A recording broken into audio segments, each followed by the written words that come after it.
आज आमे पढ़िबा तृतीय श्रेणी साहित्य बहिर षष्ठ अध्याय तुलसी दुई पत्रु बासे।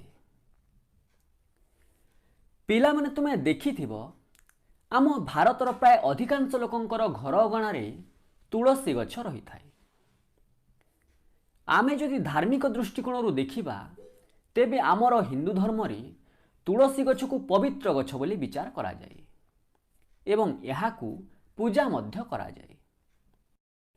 एही तुलसी गछर जट एवं पत्र भगवानंक ठारे लागि हुए एवं आमे जदि वैज्ञानिक दृष्टिकोण देखिबा तेबे तुलसी गछ एक बहुत उपकारी गछ अटे। एहार बहुत औषधीय गुण रही। एही गछर पत्र को थंडा काश जख्मा श्वास रोग एही सबु रोगर चिकित्सा पाई व्यवहार करा जाए। तुलसी गछ वायुमंडल को बहुत परिमाण अम्लजान जोगाए एवं परिवेश को शुद्ध मध्य रखि थाए। अन्य गछ गुड़िक केवल दिन बेले वायुमंडल को अम्लजान जोगाउथिबा बेले तुलसी गछ दिन राति सबु बेले वायुमंडल को अम्लजान जोगाई थाए। जेउठारे तुलसी गछ रही थाए सेही जागार चारिपाख तुलसीर बास्नारे महकी उठे। जेतेबेले एही तुलसी गछर मंजी गजा होई तार दुईटी पत्र सृष्टि हुए सेही समयरु एही गछटी तार सुगंधरे चारिआड़ महकाई दिए। तार सुगंधरु समस्ते जानिबाकू पाइथांती जे एहा हेउची सेही पवित्र तुलसी गछ। सेही परी आम मनीष मानक क्षेत्र में घटी थाए। महापुरुष बा महान व्यक्ति मानकर व्यक्तित्व भविष्यत रे सेमाने किपरि मनीष हेबे ताहा तांकर पिला बेलू ही जना पड़ी जाए। छोट बेलू तांकर कार्यकलाप एवं तांकर व्यवहार जना पड़ी जाए जे सेमाने दिने ना दिने बड़ मनीष हेबे। तो आज आमे एही परि जणे महान व्यक्ति विषय रे पढ़िबा एवं जानिबा तांकर पिला बेलर क्यों क्यों कार्य जना पड़िथिला जे से भविष्यत रे जणे बड़ मनीष हेबे। तो पाठटी को पढ़िबा पूर्वर मु तुमको कहि रखे तुमे जदि आम चैनल को सब्सक्राइब करिनो तेबे आमर प्रत्येक वीडियो रो अपडेट पाइबा पई आम चैनल को सब्सक्राइब करी घंटी चिन्ह रे ऑल बटन उपरे क्लिक करिबा को जमारो भूलिबो नाही। तो चलो पाठटी को आरंभ करिबा।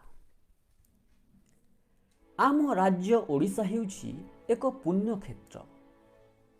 एठारे अनेक महान व्यक्ति जन्मग्रहण करिछन्ति जेपरिक वीर सुरेंद्र साय, पंडित गोपबंधु दास, बक्सी जगबंधु, मधुसूदन राव, गंगाधर मेहेर एहीपरि अनेक महान व्यक्ति जन्मग्रहण करिछन्ति एवं सेही महान व्यक्ति मानक मध्यरु जणे हेउछन्ति पठाणी सामंत। से आम ओडिशार नयागढ़ जिल्ला रे थिबा खंडपड़ा ग्राम रे जन्मग्रहण करिथिले। तांकर पूरा नाम थिला सामंत चंद्रशेखर सिंह महापात्र। से हेउछन्ति आम ओडिशार प्रथम ज्योतिर्विज्ञानी।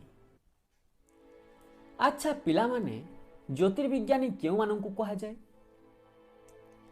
जेउ माने महाकाश रे थिबा विभिन्न ग्रह उपग्रह एवं नक्षत्र मानकर गतिविधि सेमानंकर दूरता एही सब विषय रे अध्ययन करंती एवं गवेषणा करंती सेमानंकु ज्योतिर्विज्ञानी बोली कहा जाए।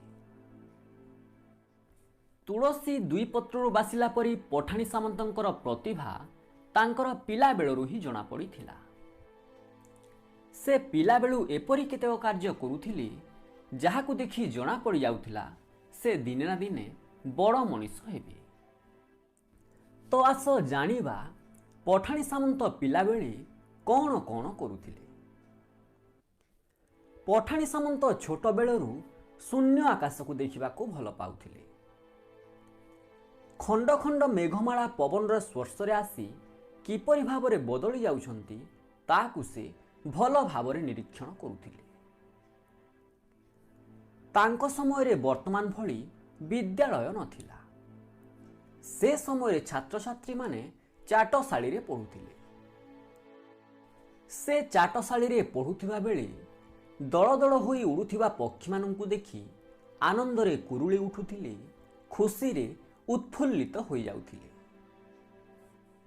କେଉଁ ପକ୍ଷୀ କେତେ ବେଗରେ ଉଡ଼ୁଛି, ମେଘ ଏବଂ ପକ୍ଷୀମାନଙ୍କ ମଧ୍ୟରେ ଦୂରତା କେତେ, ତାହା ସେ କୌତୂହଳ ସହ ବହୁତ ଆଗ୍ରହର ସହିତ ଗଣନା କରୁଥିଲେ। ସେ ଆଖି ଆଗରେ ରଙ୍ଗୀନ କାଚ ଧରି ସୂର୍ଯ୍ୟଙ୍କୁ ଦେଖିବାକୁ ଚେଷ୍ଟା କରୁଥିଲେ। मेरे पास तो सिर्फ पेटीएम है। सिर्फ पेटीएम काफी है किसी भी क्यूआर कोड को स्कैन करने के लिए।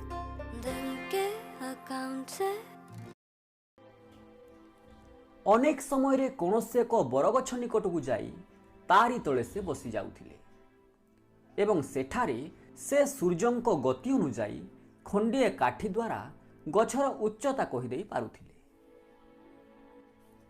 कौनसी जिनिसर उच्चता जानिबा पाई काठी एवं गछर छाई तांको पाई यथेष्ट थिला।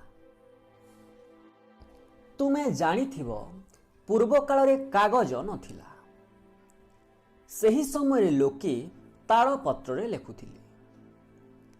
रातिरे ध्रुव तारा, सप्तर्षि मंडल, ग्रह एवं नक्षत्र मानकर गति, सेमानकर उदय एवं अस्त, एही सब समयर हिसाब से ताड़पत्र लेखि रखुथिले। पठाणी सामंतंकर पितांक नाम थिला श्याम सुंदर सिंह महापात्र। पठाणी सामंत प्राय 10 वर्ष बयस तांको पिता श्याम सुंदरଙ୍କ ଠାରୁ ज्योतिष विद्या शिक्षा କରିଥିଲେ। वर्तमान समय गणना करने पाई अनेक जंत्र बाहरिलाणी, किंतु सेतेबेले गणना करने पाई कौनसी जंत्रर व्यवहार नथिला। सामंत चंद्रशेखर प्राचीन ग्रंथ को पढ़ी ज्योतिर्विज्ञान विषय रे अनेक कथा जानिले एवं सही ज्ञान को प्रयोग करी से एक बाउंश नली साहाय्य ध्रुव तारा, ग्रह नक्षत्र ए समस्तंकर गतिविधि एवं दूरत्व निरूपण करुथिले। पिला बेलू पठाणी सामंतंक एही भली आग्रह देखि, एही भली कार्यकलाप देखि लोके कावा हेउथिले। सेमाने कहुथिले ए पिला दिने ना दिने बड़ ज्योतिर्विद होई देशर टेको रखिबो। लोकंक कथा दिने सत हेला। सतकु सत सेई ही हेला। दिने से बड़ होई सारा पृथ्वी रे पूजित हेले। सारा पृथ्वीर लोक तांकु प्रशंसा कले। पठाणी सामंतंकर आउ एक अभ्यास थिला।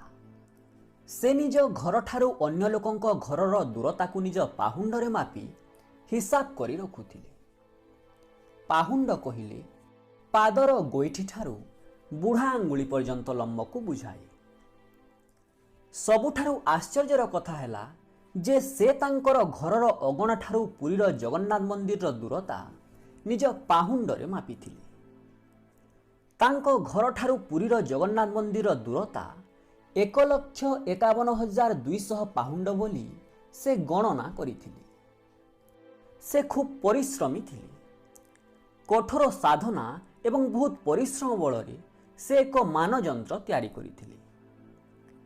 एही जंत्र साहाय्य से बड़ बड़ पर्वत और वृक्षर दूरता को मापी पारुथिले।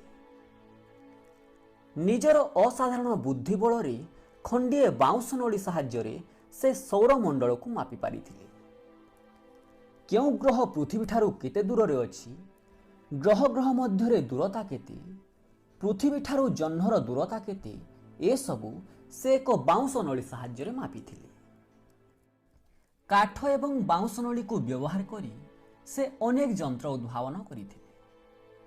से उद्भावन करिथिबा जंत्र गुड़िकर नाम हैला शंकु, खगोल, उलंबी चक्र इत्यादि। एही सबु नूतन जंत्रर उद्भावन पाई तांकु महामहोपाध्याय उपाधि मिलिथिला। एहा छड़ा से एक सूर्य घड़ी मध्य निर्माण करिथिले। एही सूर्य घड़ी रे सूर्यंक किरण साहाय्य समय देखा जाए। एथिरे थिबा कंटार छाई को देखी एथिरे समय निरूपण करा जाए। तांको द्वारा निर्मित सूर्य घड़ी आज भी कटकर रेभेन्सा कॉलेज हतारे शोभा पाउछि। आमे तो जानिले जे पठाणी सामंत ଅନେକ ଯନ୍ତ୍ରପାତି ଉଦ୍ଭାବନ କରିଥିଲେ। ତ ତୁମେ କ'ଣ ଜାଣିଛ ଉଦ୍ଭାବନ କାହାକୁ କୁହାଯାଏ ଏବଂ ଆବିଷ୍କାର କାହାକୁ କୁହାଯାଏ? ଉଦ୍ଭାବନ କାହାକୁ କୁହାଯାଏ? କୌଣସି ନୂଆ ଜିନିଷକୁ ଭାବି ବାହାର କରିବାକୁ ଉଦ୍ଭାବନ କୁହାଯାଏ। ଆଗରୁ ନଥିବା ଜିନିଷକୁ ଜ୍ଞାନ ଓ କୌଶଳ ଦ୍ୱାରା ନୂଆ ବାହାର କରିବା ଉଦ୍ଭାବନ ଅଟେ। ଉଦ୍ଭାବନ ଅର୍ଥ କ'ଣ? କୌଣସି ଜିନିଷକୁ ଭାବି ବାହାର କଲେ ତାହା ହେଲା ଉଦ୍ଭାବନ। ଆବିଷ୍କାର କାହାକୁ କୁହାଯାଏ? ଲୋକମାନେ ଆଗରୁ ଜାଣିନଥିବା ଜିନିଷକୁ ଖୋଜି ବାହାର କରିବାକୁ ଆବିଷ୍କାର କୁହାଯାଏ। ମନେକର ତୁମେ ଜଙ୍ଗଲ ଭିତରେ ଏପରି ଗୋଟିଏ ଗଛ ଦେଖିବାକୁ ପାଇଲ ଯାହାକି ସମ୍ପୂର୍ଣ୍ଣ ଭାବେ ଲାଲ ରଙ୍ଗର ଅଟେ। ତାର ଫଳ, ଫୁଲ, ପତ୍ର, କାଣ୍ଡ ସବୁ ଲାଲ ରଙ୍ଗର। ଏହିପରି ଗଛ ପୂର୍ବରୁ କେହି ଦେଖିନାହାନ୍ତି। ସେ ଗଛ ସମ୍ପୂର୍ଣ୍ଣ ଭାବରେ ନୂଆ। ତାହା ପୂର୍ବରୁ ଥିଲା, କିନ୍ତୁ ତୁମେ ତାକୁ ଖୋଜି ବାହାର କରି ଲୋକଲୋଚନକୁ ଆଣିଲ। ଅର୍ଥାତ୍ ତୁମେ ସେ ଗଛକୁ ଆବିଷ୍କାର କଲ। ତ ଏହାକୁ ହିଁ କୁହାଯାଏ ଆବିଷ୍କାର। ପଠାଣି ସାମନ୍ତ ବୃକ୍ଷଲତା ଏବଂ ପାହାଡ଼ର ଉଚ୍ଚତା, ଗ୍ରହ ଏବଂ ଉପଗ୍ରହମାନଙ୍କର ବେଗ ଏବଂ ଦୂରତା ଏସବୁ ମାପିବା ପାଇଁ ଅନେକ ସୂତ୍ର ବାହାର କରିଛନ୍ତି। ସେ ଯେଉଁ ଗଣନ ସୂତ୍ରମାନ ବାହାର କରିଛନ୍ତି ସେହି ସୂତ୍ରକୁ ବ୍ୟବହାର କରି ଏବେ ମଧ୍ୟ ସୂର୍ଯ୍ୟପରାଗ ଏବଂ ଚନ୍ଦ୍ରଗ୍ରହଣର ସମୟ ଠିକ୍ ଭାବରେ ନିରୂପଣ କରାଯାଇପାରୁଛି। ପଞ୍ଜିକା ଗୁଡ଼ିକରେ ଯେଉଁ ଚନ୍ଦ୍ରଗ୍ରହଣ ଏବଂ ସୂର୍ଯ୍ୟପରାଗର ସମୟ ଲେଖାଯାଇଥାଏ ତାହା ପଠାଣି ସାମନ୍ତଙ୍କର ଏହି ଗଣନା ସୂତ୍ରର ବ୍ୟବହାର କରି ଗଣନା କରାଯାଇଥାଏ। ପଠାଣି ସାମନ୍ତ ତାଙ୍କର ପ୍ରଗାଢ଼ ପାଣ୍ଡିତ୍ୟ ବଳରେ ଯେଉଁ ସବୁ ସାମାଜିକ ତଥ୍ୟ, ଗଣିତ ବିଦ୍ୟା ଏବଂ ଆକାଶ ତତ୍ପର ଆବିଷ୍କାର ଏବଂ ଉଦ୍ଭାବନ କରିଯାଇଛନ୍ତି ତାହାକୁ ଆମେ ଭୁଲି ପାରିବା ନାହିଁ। ପୃଥିବୀରେ ଜ୍ୟୋତିର୍ବିଜ୍ଞାନ ଯେତେ ଦିନ ଯାଇଥିବ ସେତେ ଦିନ ପର୍ଯ୍ୟନ୍ତ ସାମନ୍ତ ଚନ୍ଦ୍ରଶେଖର ଅମର ହୋଇ ରହିଥିବେ। ସେ ଆମର ଚିରସ୍ମରଣୀୟ ହୋଇ ରହିଥିବେ। ତ ପିଲାମାନେ, ତୁମେ ମଧ୍ୟ ପଠାଣି ସାମନ୍ତଙ୍କ ପରି ଜଣେ ମହାନ ବ୍ୟକ୍ତି ହୋଇପାରିବ। ପଠାଣି ସାମନ୍ତ ପ୍ରାଚୀନ ଗ୍ରନ୍ଥଗୁଡ଼ିକୁ ମନ ଦେଇ ପଢ଼ୁଥିଲେ ଏବଂ ତାଙ୍କର ଦୃଢ଼ ଇଚ୍ଛାଶକ୍ତି ଥିଲା ବୋଲି ସେ ଅନେକ ଜିନିଷ ଉଦ୍ଭାବନ କଲେ, ଅନେକ ପୁସ୍ତକ ରଚନା କଲେ।